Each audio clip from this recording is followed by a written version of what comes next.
लासलगाव येथील कोटमगाव रस्त्यावरील योगेश कृषी सेवा केंद्र या मोठ्या कृषी उपयोगी औषधे, कीटकनाशके व खते विक्री करणाऱ्या दुकानास रविवारी दुपारी 1:30 वाजेच्या सुमारास अचानक आग लागून या दुकानात असलेल्या सर्व मालाची राख रांगोळी होऊन संपूर्ण माल आगीत भस्मसात झाला।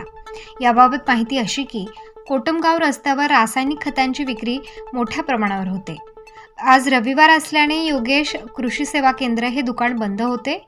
दुपारी अचानक बंद पत्र्याच्या मोठ्या दुकानातून धूर निघू लागला। नंतर या आगीने रौद्र रूप धारण केले आणि आतील काही रासायनिक औषधांच्या बाटल्या आणि ड्रम फुटून किरकोळ फटाक्यांचा आवाज येऊ लागला। आग लागल्याचे पाहून लासलगाव येथील युवक आणि सामाजिक कार्यकर्ते आणि नागरिकांनी या ठिकाणी धाव घेतली आणि DK जगताप, निरंजन ट्रान्सपोर्ट, लासलगाव बाजार समिती यांच्यासह विविध नागरिकांनी स्वतःच्या पाण्याची टँकर आणून तिथे आग विझवण्याचा मोठा प्रयत्न केला। सुमारे अर्धा-पाऊण तासानंतर पिंपळगाव, चांदवड, निफाड येथून अग्निशमक दलाचे बंब आल्यानंतर आगीचे प्रमाण थोडेफार कमी झाले। प्रतिनिधी मोहसिन पठाण, स्टार न्यूज, नाशिक।